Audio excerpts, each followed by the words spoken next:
Bienvenido a su programa Vida y Salud con el doctor José Gregorio Rodríguez. El día de hoy vamos a tener un invitado muy especial, un ginecólogo obstetra, y vamos a hablar en vista que se conmemora el Día Internacional de la Concientización del BPH.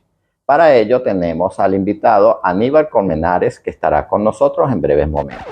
Vida y Salud llega en nombre de Atención Integral de la Mujer y del Hombre, el lugar ideal para ti. Graduaciones Montesco. Ortopedia Ulacio, especialista en prótesis y órtesis. Farmacia SAS, a tu lado donde estés. Repuestos Valenzuela, lo mejor en repuestos para tu vehículo. Masajes JP, caricias para tu alma. Todo está listo para presentar un nuevo episodio de su programa favorito, Vida y Salud, con el doctor José Gregorio Rodríguez.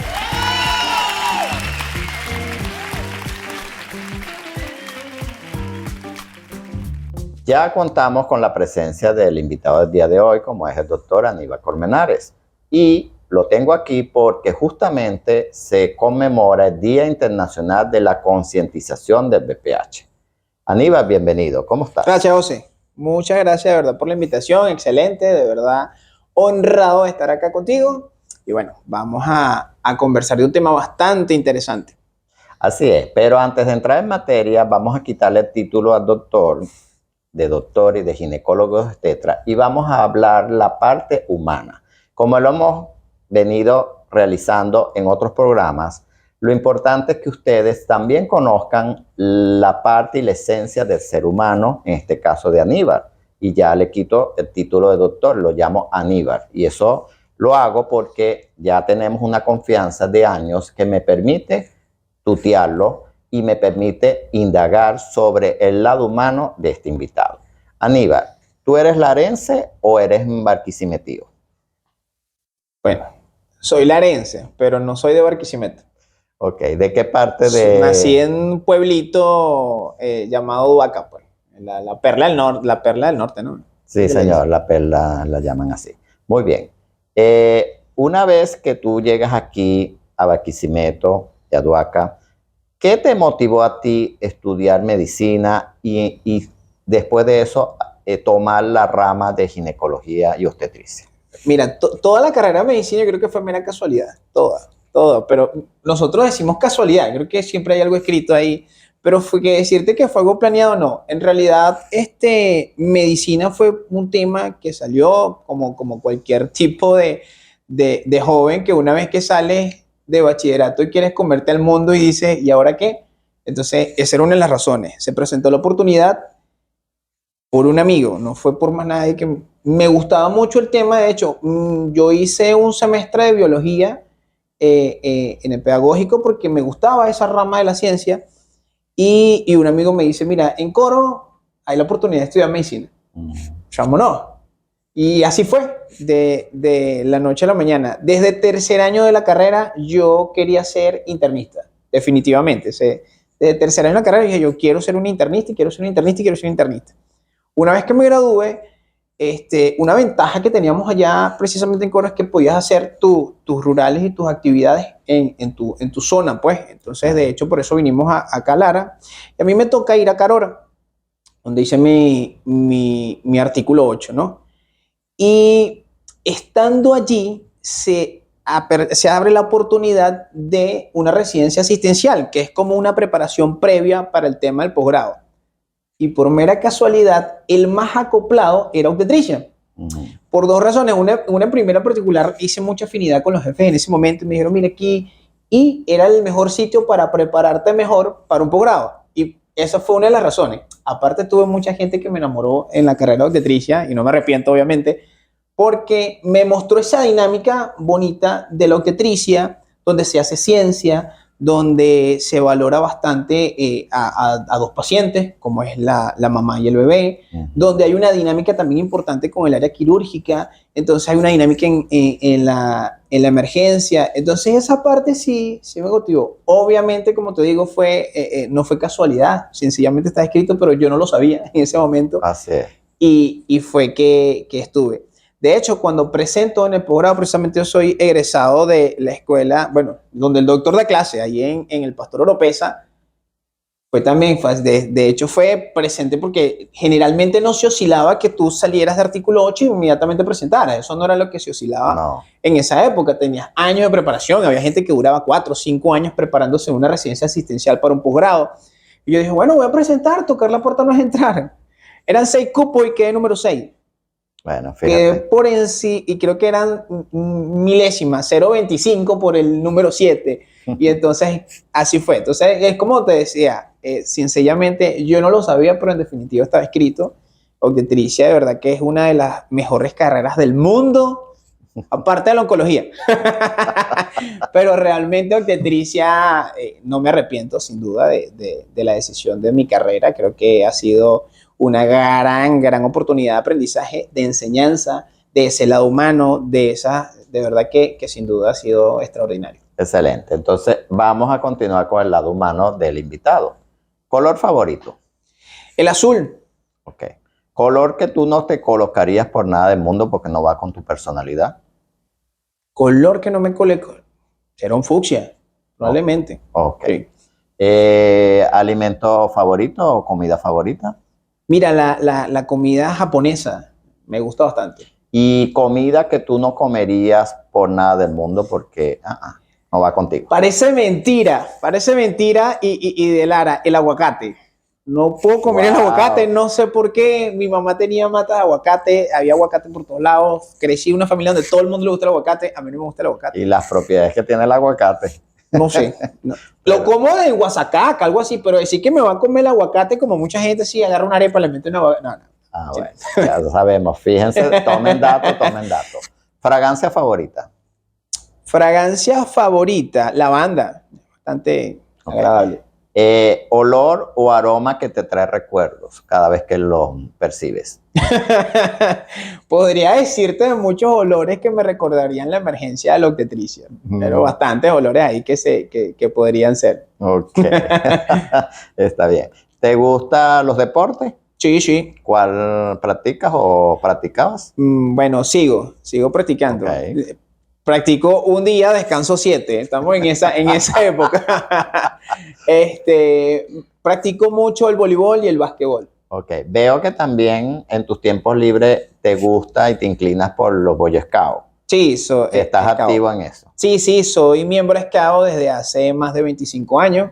Empecé teniendo 8 años. Y actualmente dirijo un grupo scout, soy jefe de grupo scout ya, tengo 5 años siendo jefe de grupo scout, soy capacitador scout, en eso nos enfocamos bastante también. Cuando tenemos el poco tiempo que tenemos libre, creo que es cuestión de organizarnos. ¿Sí? Es correcto, el tiempo acuérdate que uno lo organiza y lo maneja. Usted también es un buen ejemplo de eso, Sí, porque el señor. doctor hace muchísimas cosas y tiene tiempo para todo. Así es. ¿Te gustan series o películas? Veo ambas. Me gusta Ambas. muchísimo. ¿Y qué género te gusta? Soy bastante variado en cuanto al género. Y me gusta muchísimo, tanto así que con un amigo tenemos una especie de canal de películas. Es un canal de Instagram, Cineadicto se llama. Búsquenlo por allí por TikTok. Y conversamos de películas, que me gusta muchísimo. Así que, sinceramente, tengo muchísimo tiempo invertido en varias cosas. Sí. Qué bueno. Ahora vamos a la habitación, a la intimidad. ¿Duermes con ropa o sin ropa? Soy muy friolento. Generalmente duermo casi que hasta con suéter. Ok. ¿Te gusta el lado derecho o el lado izquierdo de la cama? No hay democracia. Generalmente me toca el lado derecho porque mi esposa se acuesta en el lado izquierdo. Así que ahí no hay democracia. No es el que me guste, es el que me tocó. Está bien. ¿Duermes con almohada o sin almohada? Sin almohada. Los scouts fueron propicios a no dormir con almohada porque no te podías llevar a un campamento una almohada porque era mucho equipaje. Entonces, gracias a los scouts duermo sin almohada. Excelente. ¿Te gusta arriba o abajo? Puede ser de las dos maneras. Okay. ¿Adentro o afuera? No, adentro. Afuera puede hasta pegar frío. Bueno, claro. Y con la pandemia, acuérdate que nos acostumbramos. Sí, tiene que ser adentro, claro. Llevando todo adentro. Sí. Ya es que tenemos flexibilidad, entre comillas, y estamos haciendo algunas cosas afuera. Sí. Es muy importante. También el aire libre es muy sabroso. ¿Te gusta la naturaleza? Sí, claro. ¿Eres amante de las mascotas? Sí. ¿Tienes mascota? Tengo un puder toy, se llama Winston. Ahorita cumplió 4 mesecitos apenas. ¿Eres amante de la lectura? Sí, leo bastante. ¿Cuál fue tu último libro que has leído? El último libro que pude leer es un libro que se llama Hábitos Atómicos. Muy, muy bueno. Ok. Se lo sugiero a todo el mundo. Sí, tú vas caminando, Aníbal, por las calles de Barquisimeto y te consigues la lámpara maravillosa, la lámpara de Aladino. Y como curioso que eres, el brillo te deslumbra y empiezas a tocarla y la frotas y te sale genio. Yo soy tu genio en este momento y te digo, Aníbal, te concedo 3 deseos. ¿Cuáles serían tus 3 deseos y por qué? Mira, yo creo que lo primero que uno siempre tiene que pedir, y más si te dedicas a esta rama de salud.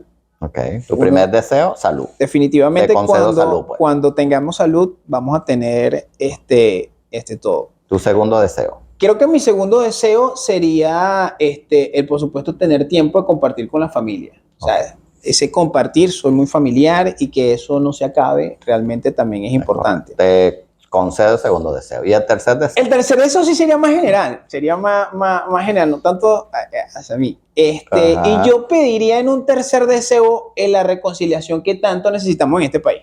Yo sin duda lo pediría. Y mucha gente se queda criticando y va a decir que porque no pedimos dinero, porque no pedimos otra cosa. Señores, si uno tiene familia y salud, lo demás es por añaduría. Es correcto. Y son las cosas que tú puedes conseguir, como lo dijo el invitado, con salud y con el apoyo de la familia. Sin duda. Fácilmente. Muy bien. Ahora, tú, como eres de películas, ¿te acuerdas de la película Volver al Futuro? Sí, sí. Donde te montamos en ese carro. Vamos a montarnos en el carro y vamos a transportarnos al futuro. ¿Cómo se ve Aníbal con 20 años más? Con 20 años más. Bueno, primero... Aparte de viejo. Sí. con más canas, ¿no? Con más canas. Lo primero que yo creo que me vería sin duda es a nivel personal consolidado con una familia. Okay. Soy muy familiar, como te digo, y ya es tiempo de hacer una propia. Y a nivel profesional, te lo juro que me vería en un medio público. Qué Actualmente, bueno. lastimosamente, no estoy en un medio público por razones muy diversas, y dentro de esas es el tema de querer hacer las cosas diferentes, pero me vería dando ese conocimiento, aprovechando eso, enseñando a la nueva generación. Me gustaría estar en ese proceso. Excelente. Me gustaría. Nos volvemos a montar en el vehículo, ahora nos vamos al pasado. ¿Qué época o qué civilización te gustaría vivir porque no la pudiste y por qué? Mira, definitivamente el Renacimiento. Nada, yo creo que el Renacimiento es la época de oro del mundo. Conocer a esos grandes artistas, conocer a Miguel Ángel, conocer a Da Vinci, conocer esos grandes pensadores que eran personas tan integrales. Entonces, esa época de sabiduría sin duda sería mi favorita. Ok, y antes de irnos al corte, te vuelvo a montar en el carro y ahora, ¿qué época de tu vida quieres volver a revivir y por qué? Ya, en paréntesis, ese carro no usa gasolina porque sí da vuelta y vuelta. No, señor. Mira, yo reviviría mi etapa de residente de posgrado. Te lo juro. Es que esa es la mejor etapa. Mira, te digo, es una de las mejores etapas de mi vida. Sí, porque uno pasa roncha. Porque uno le cuesta, pero sin duda fue una de mis mejores épocas, fue una época de aprendizaje. Probablemente disfrutaría con cotufas de nuevo esa etapa. Qué bueno, qué bueno. Bueno, ya pudieron conocer el lado humano, la parte íntima y personal de nuestro invitado del día de hoy, Aníbal Colmenares. Vamos a iniciar entonces con el tema que nos atrae y estamos aquí con el invitado, el doctor Aníbal Colmenares. Vamos a hablar, como hoy se celebra el Día Internacional de la Concientización del VPH, vamos a hablar del VPH. Aníbal, para comenzar y entrar en materia, ¿qué es el VPH? Bueno, el VPH es un virus, ¿no? De hecho, el VPH es la abreviación de virus de papiloma humano. Es correcto. Simplemente una abreviación que estadísticamente es la enfermedad infecciosa más común en los humanos. Es correcto. Simple. Si hablamos de una enfermedad que sea bastante común, con bastantes estragos, sin duda el VPH es una. Y una de sus razones es porque es una enfermedad de transmisión sexual. Así es. Si probablemente el VPH fuese como otro tipo de enfermedad, como, no sé, cualquier tipo de infecto contagiosa, que fuera por la tos, probablemente tuvieras mejor control de eso. Como es una enfermedad de transmisión sexual, es más complejo el tema de control con referente a eso. Fíjate que has dicho que es una enfermedad de transmisión sexual. Por supuesto, estamos en un horario un poquito supervisado y vamos a tratar el tema, pero es muy importante lo que vamos a mencionar. ¿Cómo adquiere una persona este virus de papiloma humano? Ya dijimos que es el contacto sexual, pero también un gran porcentaje es este medio, pero hay un pequeño porcentaje que se transmite por otras Sí. vías. Pero ¿cómo una persona puede adquirir y en qué momento puede adquirir este virus? Claro, como lo comentabas, es mucho más frecuente el tema de la transmisión sexual porque precisamente conlleva a otra cosa que es el contacto con piel y mucosa. El contacto con piel y mucosas hace que la transmisibilidad del virus se propague, pues. Porque sencillamente en el acto sexual hay contacto de mucosa y de piel. Entonces, por esa razón es que es una de las vías más frecuentes, pero consecuencia A. Pero sí, el contacto directo por mucosidad, por piel, estas cosas afecta, del virus tiene la posibilidad de replicarse e infectar la célula. Y fíjate lo grave del virus y lo alarmante por las estadísticas que vamos a mencionar.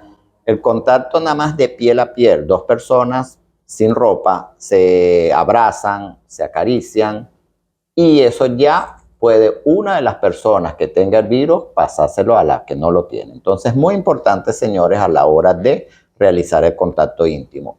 Otro medio de contagio, porque hay unos mitos por ahí, por ejemplo, que decían que a través de uso de toallas, bañarse en piscina, trajes de baño. No, igual que eso generalmente son mitos, igual que el de usar el baño, el de usar de repente ropa interior, es menos, hay muchísimo menos posibilidad, de hecho no lo son. Si te bañas en una piscina y alguien tiene la enfermedad, no te la va a contagiar, no es ese el medio, porque también hay que reconocer que es poco frecuente que con un solo contacto también exista la posibilidad de infección. Incluso a nivel del acto sexual, también se dice que tiene que ser varios contactos para que se contagie. Pues entonces, definitivamente, ni el baño, ni la piscina, ni las toallas, eso no transmite el virus. Ok, entonces ese mito desde hace años se erradicó. Ahora, la transmisión vertical, madre-feto o madre-producto de concepción. Mira, no hay, generalmente hay una documentación de la posibilidad de transmisión vertical por el tema de que es un virus intracelular. Como es un virus intracelular y el intercambio que hay sanguíneo, existe una posibilidad, es muy poca. Nuestra preocupación mayor es la transmisión que ocurre a nivel del canal vaginal, que eso sí hay que tomarlo en cuenta. Sobre todo, y aquí es importante tomar este mito para definitivamente erradicarlo, porque cuando hablamos nosotros de que el virus es latente exactamente cuando hay una lesión, de la cual esa lesión es infectante. ¿Ok? Cuando no tenemos lesiones que no son infectantes, entonces es muy poco probable que haya una transmisión. Esto quiere decir que generalmente nuestra conducta va indicada cuando hay lesiones en canal vaginal. Eso sí sería bastante interesante. ¿Eso por qué lo digo? Porque a veces tenemos una citología alterada, que la citología no es diagnóstica, y tenemos otro tipo de... Entonces nos alarmamos y no quieres hacer el trabajo de parto. El trabajo de parto y activamos unas cosas que no son, entonces a veces no es la conducta indicada. De hecho, no es así. Precisamente es en el medio del canal del parto por el riesgo, no solamente una transmisión al feto, o al bebé en este caso cuando ya vaya a nacer, sino que generalmente... vamos a hablar de la transmisión que puede producirse a nivel orofaringeo, que es bastante complejo esta alteración allí. Entonces, eso es lo más preocupante en este caso específico. Entonces, en este caso es que existan lesiones evidentes a nivel de los genitales y como el producto de la concepción va a pasar por ese canal de parto, por supuesto, ahí es donde se evita ese paso y viene la cesárea. Exactamente. Muy bien. La lactancia materna, ¿se puede transmitir a través de la leche? No. Sin ningún problema. Se puede lactar sin ningún inconveniente. De hecho, no hay transmisión a través de la lactancia materna y, por supuesto, la lactancia materna es bastante beneficiosa. Así que, no. A través de las transfusiones, sangre. A través de las transfusiones de sangre existen muy pocos estudios que hablan con referente a la transmisión directa.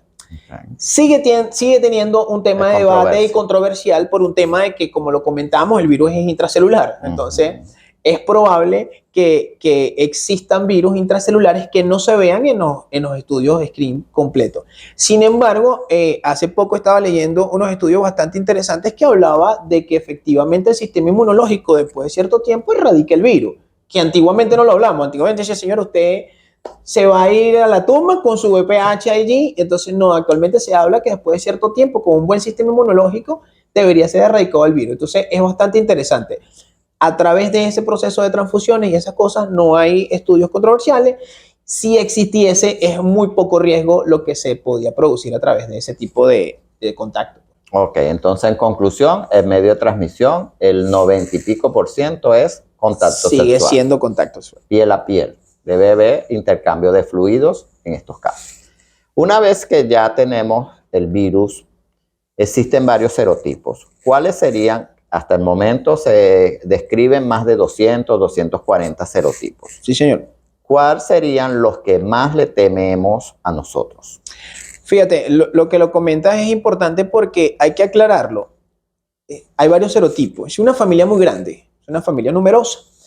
Lo que quiere decir, como en cualquier familia, hay las ovejas negras de la familia y hay los que se portan bien. Entonces, nosotros tenemos actualmente en estudio, son alrededor de 13 serotipos que producen alteraciones que llámese cáncer, llámese enfermedades avanzadas. Dentro de esos hay unos que son más frecuentes. El 16 y el 18 son bastante frecuentes y están en casi todas las lesiones neoplásicas que podríamos ver, sobre todo a nivel de cuello uterino. Y esos son los que más tememos. De hecho, cuando hablemos de tratamiento, vamos a tocar el por qué precisamente ciertos tratamientos van orientados a los más frecuentes, que son estos tipos de virus. Pues. Por eso es tan importante, bueno, cuando hablemos ahorita del tema diagnóstico, también va a ser importante recalcar el por qué tenemos que poner el nombre y apellido, que no se lo ponemos. Hay que ponerle nombre y apellido a esos señores, porque no es lo mismo tener una lesión. Nosotros lo llamamos a nivel médico de alto grado y bajo grado, pero realmente no es lo mismo tener al primo que se porta bien al primo que se porta mal. Entonces, eso es lo importante de esto. Ok.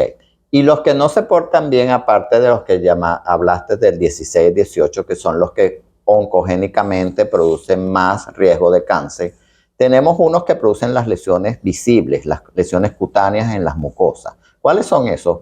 Realmente exacto, los serotipos que producen lesiones cutáneas, que son las que estéticamente se ven mal, pero la gente debe entender que son los que menos oncogénicos son, es decir, los de menos riesgo en ese particular.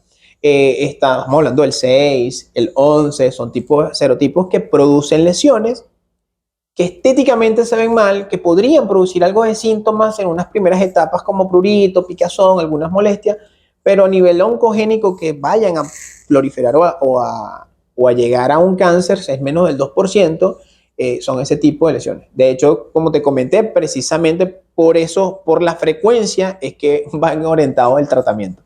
Así es. Y como hemos mencionado, el virus del papiloma humano es un virus que la transmisión ya lo mencionamos y es un problema de salud pública, señores. Ahora te pregunto, ¿es un problema de salud pública por qué? ¿Y quién es tan propenso? Y sobre todo estoy viendo con mucha preocupación los niños y adolescentes. ¿Por qué está ocurriendo esta incidencia tan elevada? Bueno, mira, esto es multifactorial. Es difícil englobarlo en una sola cosa. ¿Por qué? Porque primero, yo creo que es un problema grande que las enfermedades más frecuentes seamos las que menos dominemos. No entiendo por qué. Porque debería ser al contrario. Cuando tenemos una enfermedad, una serie de arsenal deberíamos tener en un equipo de salud multidisciplinario que pueda manejar eso. Entonces, eso es lo primero. No tenemos en primera a nivel, te lo voy a responder de dos maneras. Primero, a nivel de salud y a nivel social. A nivel de salud tenemos varios problemas. Uno de esos es que tenemos a personas no capacitadas haciendo procedimientos de capacitación. Es correcto. Ejemplo, ves a médicos generales, ves a estudiantes y ves incluso a enfermería, en algunos casos tomando citología, haciendo procedimientos que son netamente de la especialidad de ginecología. La citología, lo comentaba yo hace poco, no es algo que sea algo, un tabú, un ciencia cierta, que nada más los obstetras sacamos un libro que es único y exclusivo nada más para nosotros y leer cómo es la técnica.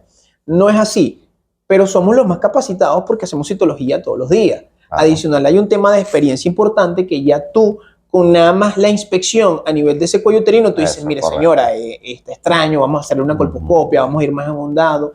Eso es una de las primeras cosas. La técnica, si no se realiza adecuadamente, la técnica de la citología, cometes errores en diagnóstico.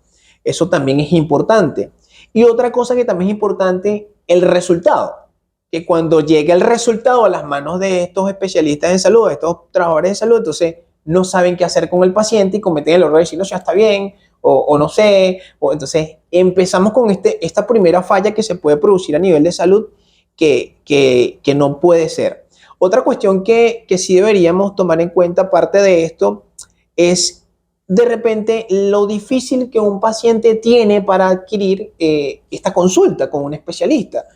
Te estoy hablando en medio público, porque en medio privado, de repente alguien que tenga la condición económica es un poco más fácil, pero en medio público es difícil, tenemos ciertos problemas, no tenemos consultas especializadas a nivel de cuello uterino como se existía en otros tiempos. Entonces, esto podría llevar como consecuencia el retraso de que el paciente llegue a eso. A nivel social tenemos varios problemas. Uno, cada vez nosotros tenemos una incidencia de primeras relaciones sexuales en los jóvenes menor, cada vez. Antes hablábamos de 15, ahora vamos por 12. Los jóvenes cada vez tienen mayor información y están más propensos a iniciar relaciones sexuales de manera errónea. Cada vez tenemos menos padres que sigue teniendo un tema sexual tabú, que no le explica al joven cómo hacerlo, que no explica al joven muchas cosas, y el joven adquiere la información errónea en la calle.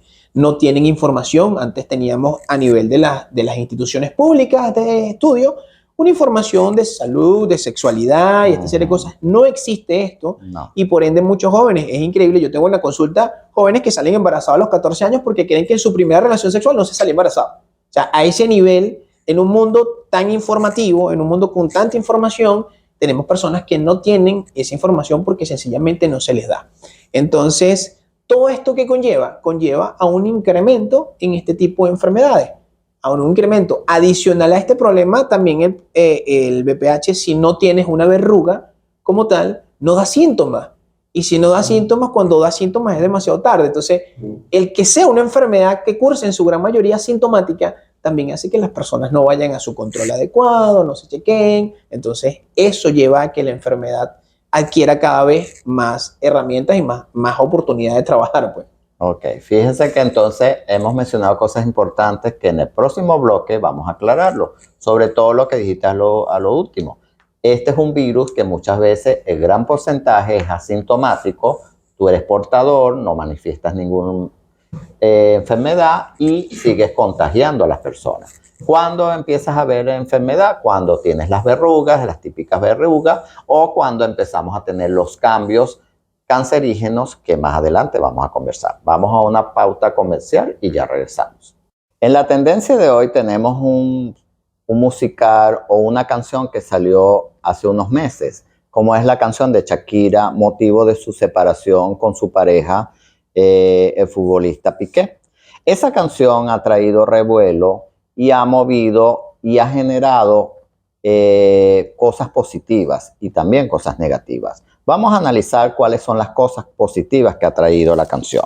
Como podemos ver, a nivel comercial, en las marcas que mencionó Shakira como parte de la letra, como por ejemplo cambiar un Rolex por un Casio o cambiarte un Ferrari por un Twingo, haciendo que no solo la gente hable de estas marcas, sino que a nivel económico, tras el lanzamiento, las acciones de Casio, por ejemplo, la marca japonesa cayeron 0.52% en la bolsa de Tokio e incluso la popularidad de sus relojes ha ido aumentando porque Gerard Piqué ha regalado relojes Casio a diestra y siniestra.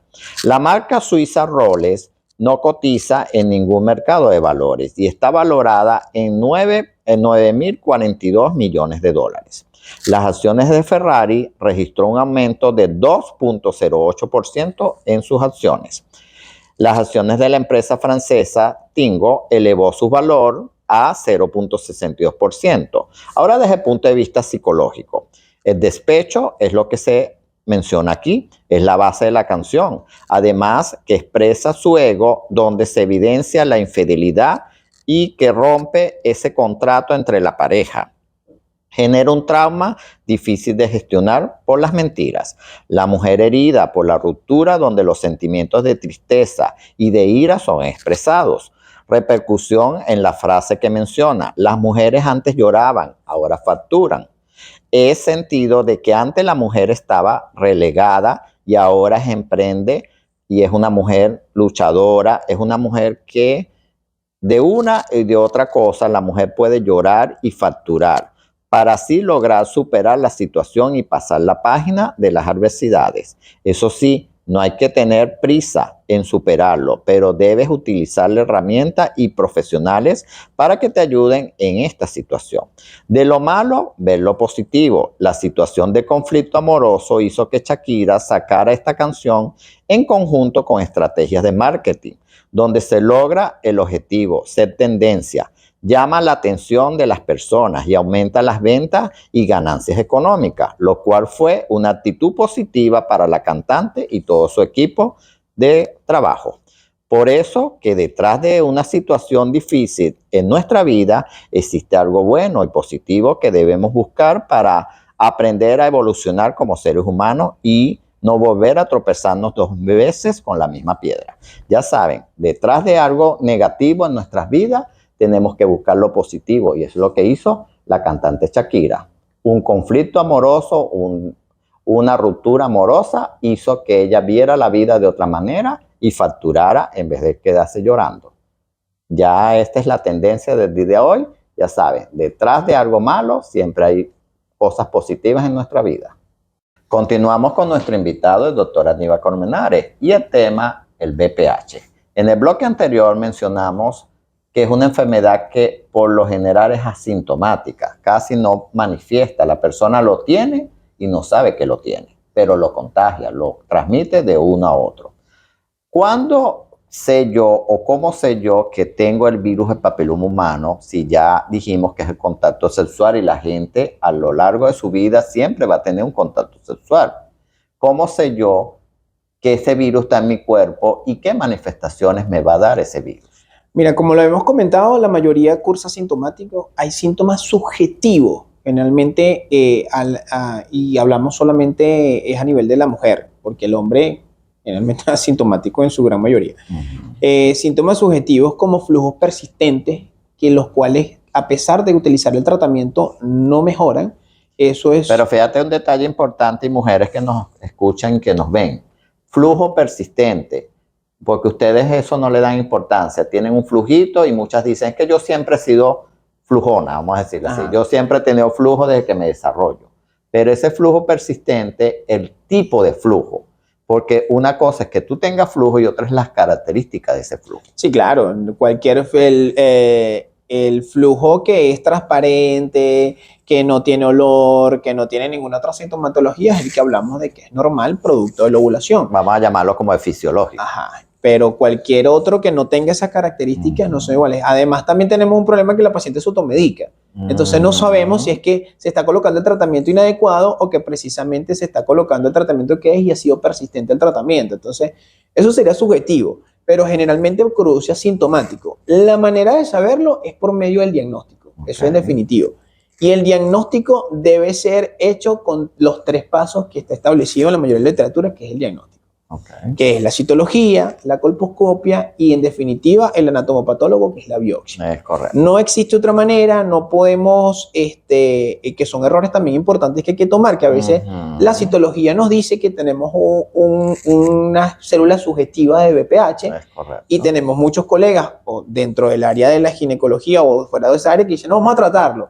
Y vamos no a tratarlo y vamos a pasar el otro paso. No vamos a hacer la colposcopia o no vamos a buscar el serotipo.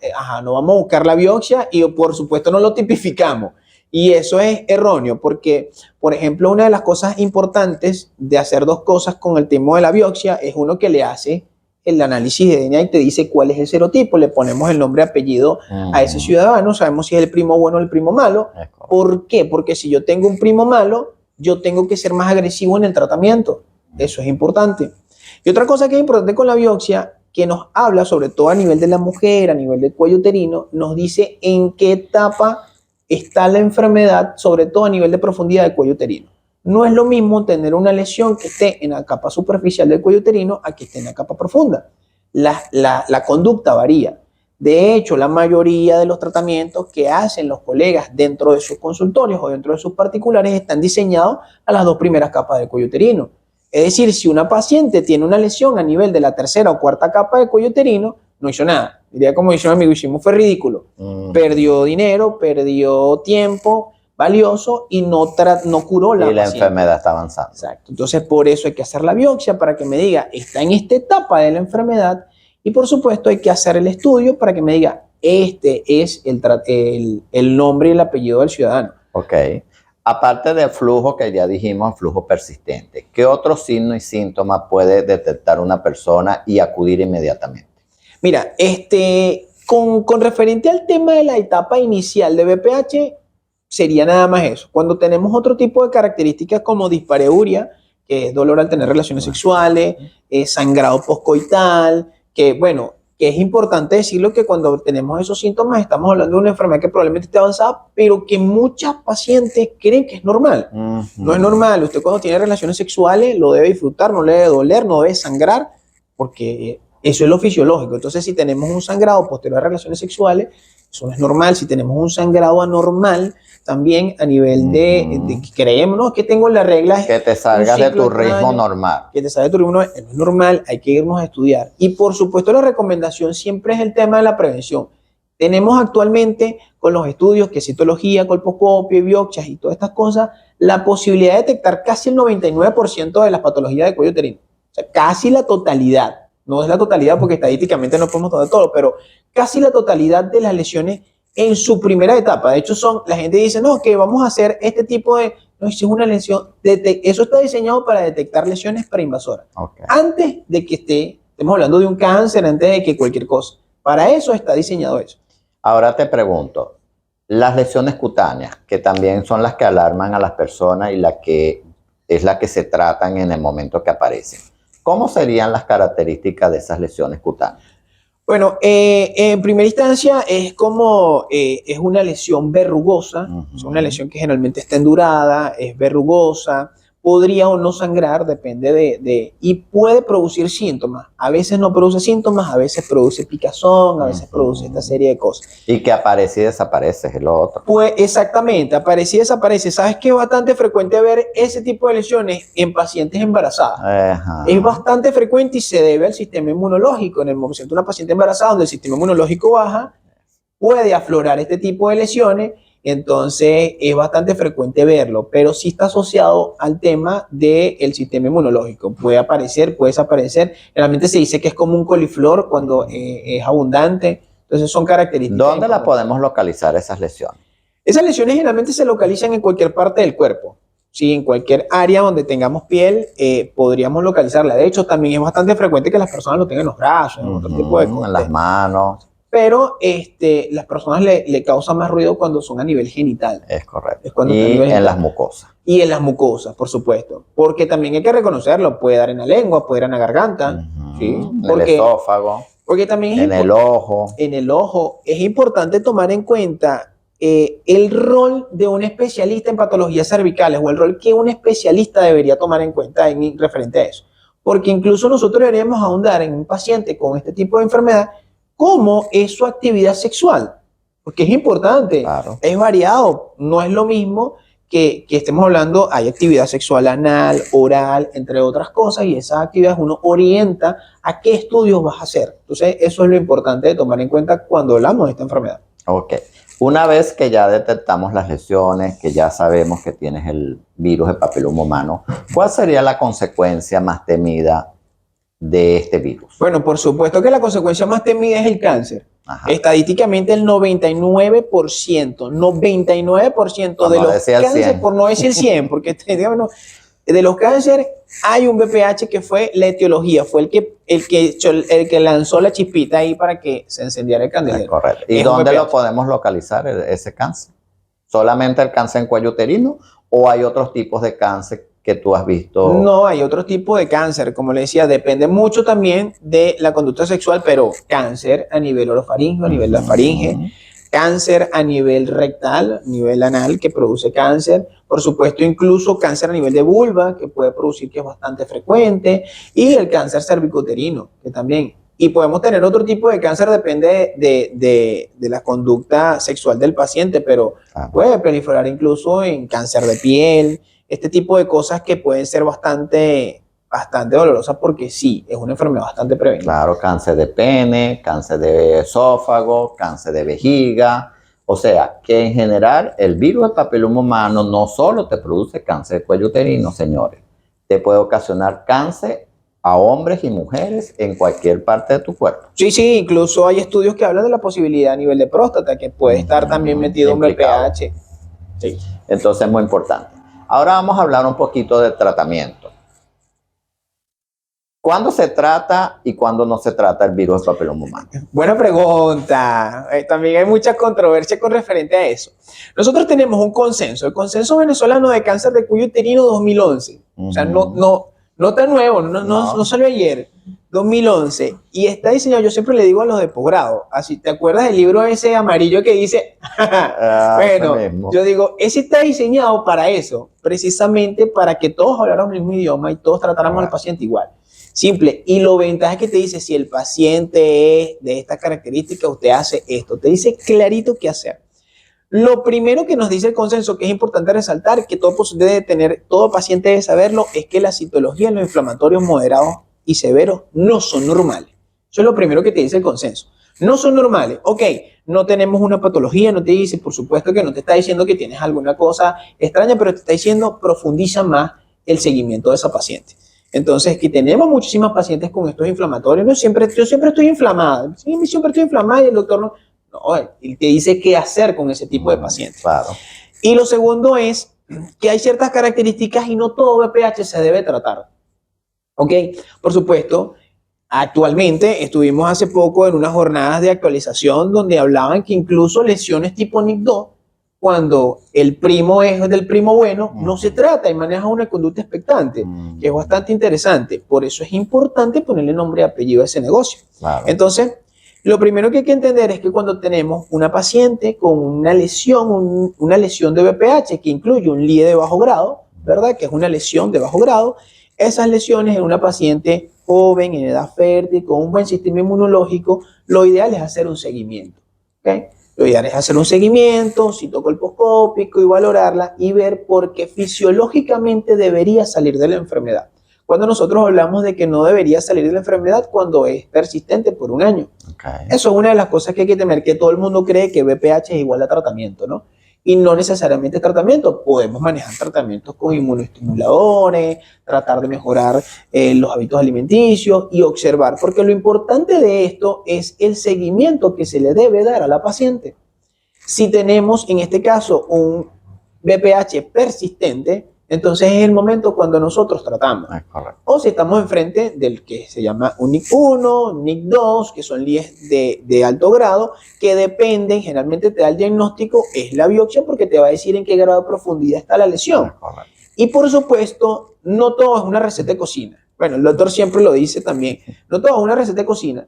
¿Por qué? Porque a las pacientes embarazadas tienen un ítem importante aparte. Eso también es importante reconocer, como lo habíamos conversado, que las pacientes embarazadas pueden tener lesiones externas. Esas lesiones no se tratan, precisamente porque en el momento en que el sistema inmunológico se recupere, deberían desaparecer. Solo la tratamos cuando son persistentes. Entonces, hay que tener muy en cuenta muchas características de los pacientes. Un paciente inmunodeprimido, no es lo mismo tratar a un paciente inmunodeprimido que un paciente que no esté competente. Entonces, todas estas cosas radican a que el tratamiento es netamente individualizado. Sin embargo, las pautas de tratamiento van diseñadas de acuerdo, yo siempre digo a mis pacientes, la biopsia me va a determinar a mí qué voy a hacer. Así que me va a decir, usted corra para acá o corra para allá, porque es así. El tratamiento va destinado a las lesiones que están ocupadas en las primeras capas celulares pues el tratamiento va destinado a las lesiones que están en las capas más profundas cuando hablamos de lesiones preinvasoras. Claro, y lo otro es el serotipo. Si tú conoces el serotipo, eso también, tú como dimensionaste, vas a ver si es la familia, los primos buenos o los primos malos de ese grupo familiar. Porque si es el primo malo, 16, 18, por supuesto, Se vuelve agresivo. tienes que estar mosca porque en un lapso de 5 a 10 años, segurito que vas a desarrollar un cáncer. Claro. Ahora, para irnos al corte comercial, rapidito. Las lesiones cutáneas, que son las que la gente le teme mucho y las que llaman mucho poderosamente la atención cuando están en los genitales. ¿Qué hacemos con esas lesiones? ¿Se tratan o no se tratan? Las lesiones cutáneas, por supuesto, va a depender depende del tipo de lesión, del tamaño y también depende del paciente. Porque como hablamos de que es un tema que podría influir si le molesta mucho, a veces hay lesiones que no son tan grandes, pero están en sitios complejos, son dolorosas. que son dolorosas, que al tener relaciones sexuales a Molesta. nivel cerca del clítoris, entonces hay ciertas cosas que se deben hacer con referente a eso. Uno de esos, existen dos tipos de tratamientos generalmente. Bueno, uno es la ablación, que es eliminar la lesión a nivel de por medio quirúrgico, por medio de un equipo de radiofrecuencia, de láser, y otro es que existen también tratamientos a nivel tópico. Tenemos tratamientos a nivel tópico, el imiquimod, que es bastante importante cuando conversamos de esto, que son unos retrovirales bastante buenos, que ayudan, estimulan, y que de verdad, particularmente a mí me han dado bastantes resultados en lesiones también que creemos que no debería dar resultados y han dado bastantes resultados y actualmente está apareciendo. Así que son tratamientos que nosotros esos dos tipos de tratamientos podemos utilizarlo con ese tipo de lesión. Muy bien, entonces en el próximo bloque vamos a concluir el tema, por supuesto, y hablar sobre la prevención, porque como mencionaste, el cáncer de cuello uterino y el virus de papiloma humano es una enfermedad que se puede prevenir. Ya el invitado, el doctor Aníbal Colmenares, en el próximo bloque nos dirá cómo prevenir la enfermedad y cómo evitar llegar al cáncer. Ya regresamos. La cápsula de salud del día de hoy vamos a hablar de los beneficios de la bicicleta. ¿Cuáles serían esos beneficios? Cuando entrenamos en bicicleta con regularidad tienes grandes beneficios para nuestro cuerpo y hay evidencias que lo confirman. Una es, aumenta la tasa metabólica basal y la sensibilidad a la insulina. Ayuda a aumentar la masa muscular de tus piernas, siempre que se acompañe, por supuesto, de un entrenamiento de fuerza. Potencia la fuerza de las piernas. Es una opción para hacer cardio sin impacto en tus articulaciones, mejorando la salud cardiovascular. Mejora los niveles de colesterol y triglicéridos. Reduce el riesgo de cáncer y de muerte. Quemas calorías en caso de que quieras reducir de peso. Reduce la grasa con fortalecimiento de los músculos abdominales, estimula la secreción de hormonas como endorfinas y serotonina, incidiendo en el bienestar a través de las llamadas hormonas de la felicidad. Y por último, en rehabilitación es excelente para aquellas lesiones de los miembros inferiores.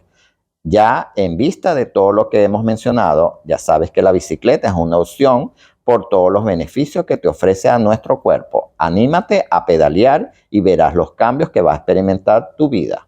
Fin de la cápsula de salud.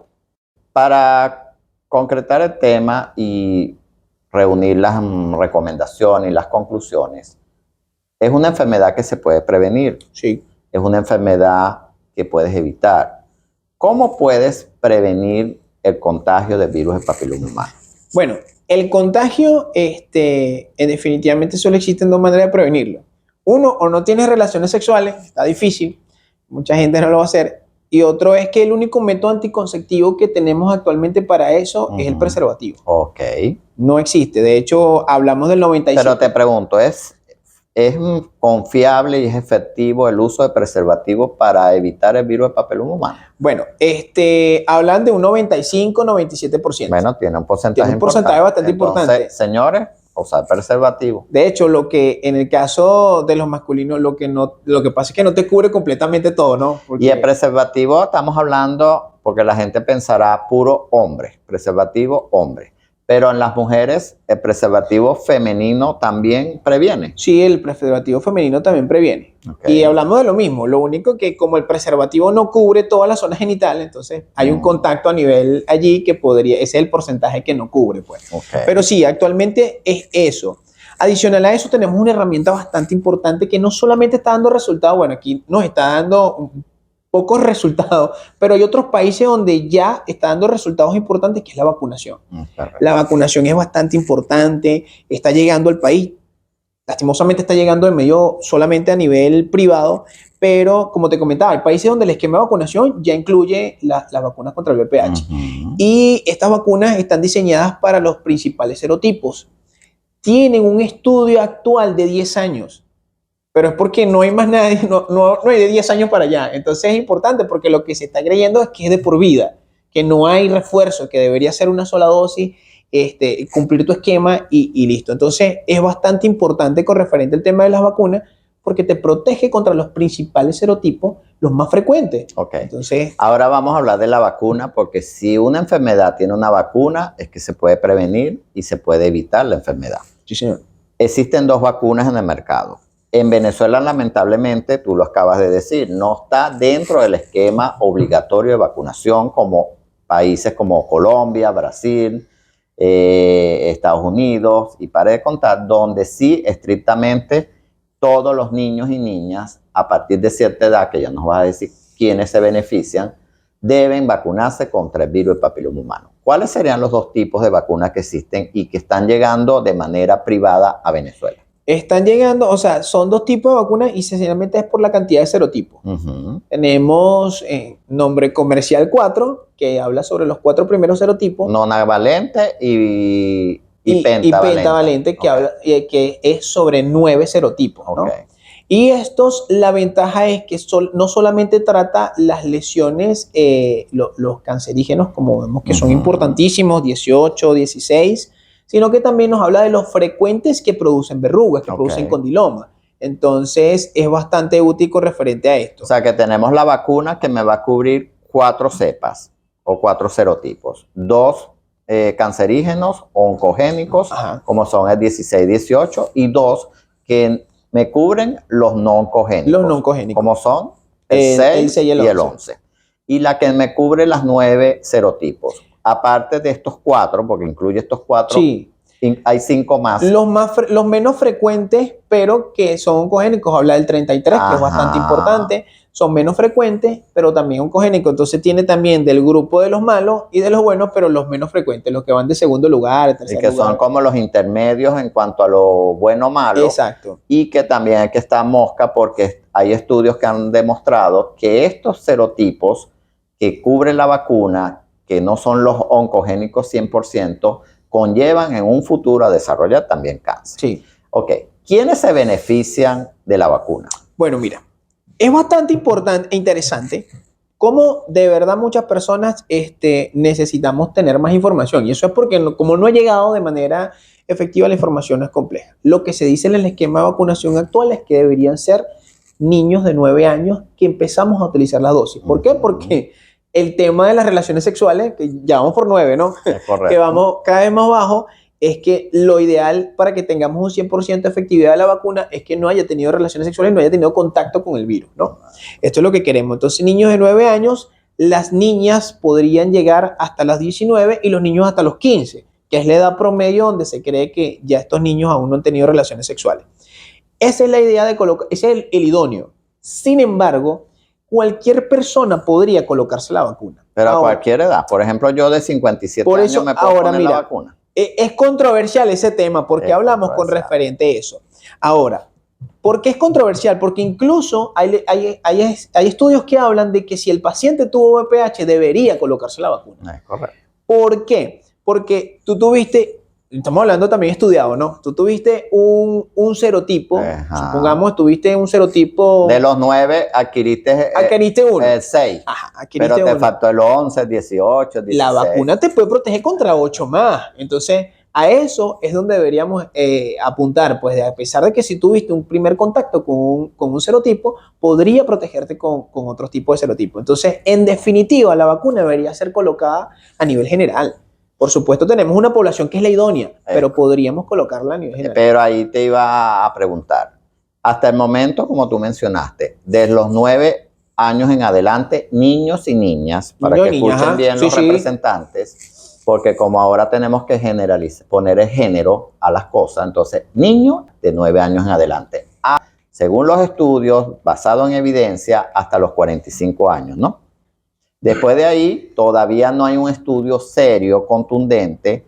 La lógica sí nos dice que debería ser toda persona de los 9 hasta 100 años, o el tiempo que dure la persona, porque te va a evitar de contagio de, si te pones la de 9 cepas, de protegerte de una de esas 9 cepas. Y si es la de 4, no creo que por mala suerte o por destino ya adquiriste las 4 serotipos. Sí, es difícil. Te tuvo que faltar uno de esos y la vacuna te va a ayudar.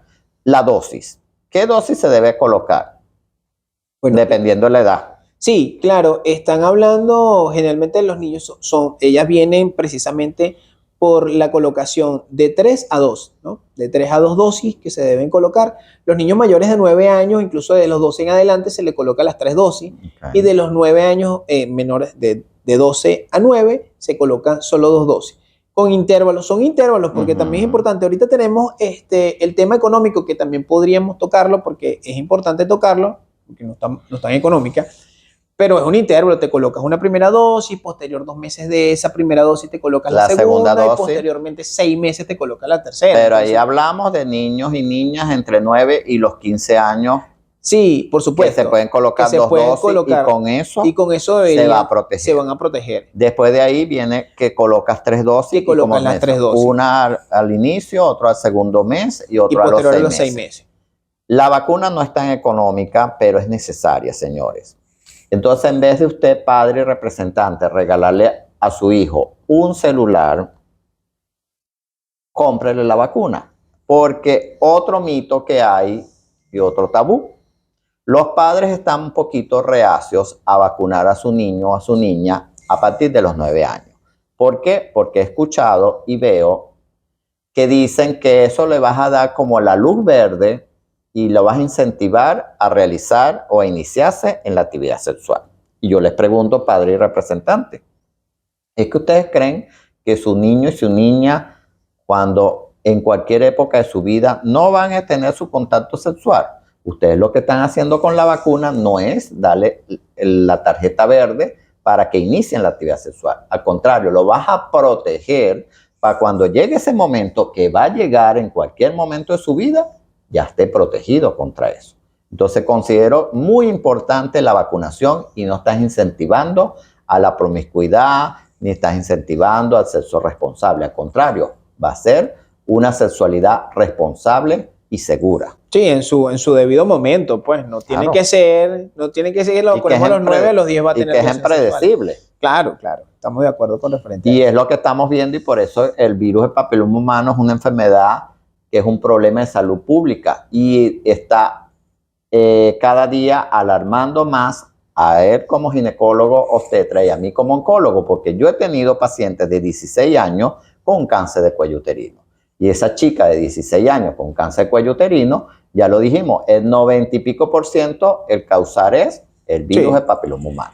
Sí, y es lo que tú lo estás viendo y bueno, usted que tiene un poquito más añitos, ¿no? Que pudo haber visto eso, que efectivamente, si yo lo vi, me imagino que en su particular también lo vio, que hace mucho tiempo atrás, cuando hablábamos de este tipo de enfermedades, eran pacientes con edades avanzadas. Sí, 40 para arriba. Sí, que tú podrías decir, bueno, actualmente no, actualmente tenemos cada vez niñas con este tipo de patología y no le damos la importancia que amerita, porque les comento, a nivel, hemos hecho una cantidad de trabajo, porque también tenemos un trabajo social que nosotros hacemos dentro de nuestras actividades y vemos como, mira, salió positivo para VPH y, bueno, chévere, no pasó nada, y nos preocupamos más nosotros que las mismas jóvenes de hoy en día, porque lo toman como, no, eso es una gripe y no debería ser de esa manera. Pero es precisamente lo que estamos comentando. Aparte de un sistema de salud, estamos hablando de un tema social donde debemos dar información a los jóvenes, donde los padres, los representantes, las escuelas deberían dar la información adecuada a los jóvenes sobre este tipo de enfermedades y sobre la sexualidad en pleno. Es correcto, y entrar dentro del penso de estudio.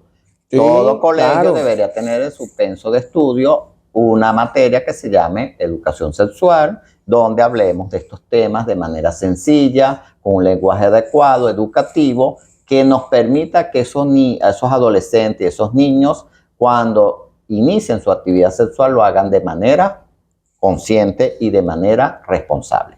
Para finalizar, Aníbal, ¿cuál sería tu recomendación sobre el virus del papiloma humano y sobre este día que se está internacionalmente celebrando la concientización del VPH? Mira, o sea, como cualquier otra cosa, necesitamos información. Necesitamos información para nuestros jóvenes, necesitamos información para los padres y representantes, necesitamos también información para nuestros residentes de posgrado, necesitamos información para nuestros especialistas, necesitamos una información importante y que llegue. Necesitamos también, aparte de este proceso informativo, crear campañas que realmente den resultado para trabajar en pro de esto. Necesitamos que los especialistas capacitados en la materia sean los que realmente estudien, porque lastimosamente el sistema de salud público es el primer precursor que estimula a que otros profesionales en la salud que no tienen que ver con la rama hagan este tipo de estudios. Entonces, necesitamos poner a las personas que tenemos que colocar adecuadas y que estén capacitadas para eso. Zapatero a su zapato. No es lo mismo, yo siempre digo, no es lo mismo que, fíjate, una cosa importante, hace poco hicimos una capacitación de patología mamaria. Excelente, pero existe un mastólogo. Claro, el mastólogo tiene más herramientas que en nuestro caso, que hicimos un curso donde podíamos orientar y por supuesto es para tener un primer contacto con el paciente, pero existe un especialista en la materia y por algo está allí. Entonces creo que es importante hacer conciencia con referente a esto, que nuestros estudiantes de posgrado tengan herramientas actualizadas para trabajar, porque también es importante, cuando nosotros estábamos en nuestra capacitación, en su momento existía una consulta solo de patologías cervicales. Entonces no es lo mismo tener esa academia y esa práctica y esas cosas que son necesarias. Entonces, para que el profesional sea de calidad. Así es. Y lo otro es llamar a la conciencia al gobierno. Es muy importante, si nos escuchan y nos ven, que incluyan la vacuna de VPH dentro del esquema obligatorio de vacunación, porque lamentablemente no todo el mundo puede costear la vacuna. Es una herramienta para prevenir el VPH y para prevenir patologías malignas, como mencionamos. Pero lamentablemente no todo el mundo cuenta con 80, 100 dólares cada dosis que está costando actualmente la vacuna. Entonces, gobierno que nos escuche, que nos ve, inclúyanlo, porque eso va a originar y va a disminuir los gastos que conlleva una enfermedad como el cáncer de cuello uterino, el cáncer de recto, el cáncer de orofaringe y para de contar. Y vas a tener una población sana, porque un país con una población sana es un país que avanza el desarrollo. En cambio, una población enferma es una población de atraso, porque todos los ingresos de ese país son destinados y gastados en la salud de esa población que está enferma. Entonces, para concluir, tu despedida. Bueno, primero que nada agradecerte la invitación, la pasamos muy bien, se nos fue el tiempo y bueno, hay muchísimas cosas, deberíamos hacer una segunda parte porque claro, de verdad hay muchísimas cosas que ¿Cuándo la vamos a hacer? Vamos a hacerla para después del 26 de marzo, que se celebra y se conmemora el Día Mundial del Cáncer de Cuello Uterino. Muy buena esa actividad. De verdad felicitarte porque José, toda la vida desde que lo conozco, desde que me dio clase, ha sido bastante entusiasta en este tema de la información, de dar. Eso es bastante bueno. Yo también tengo algo de eso, pero tú lo tienes más avanzado. Eso está muy bien.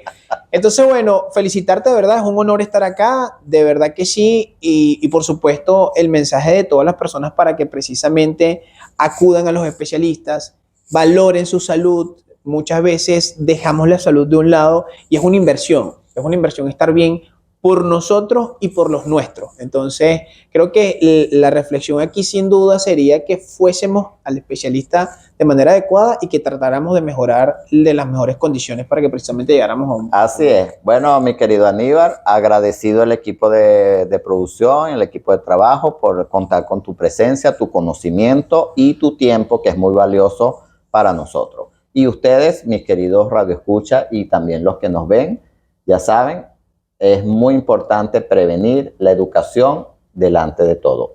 Pueblo educado es un pueblo desarrollado. Vamos a prevenir una patología como es el VPH y vamos a evitar enfermedades como es el cáncer.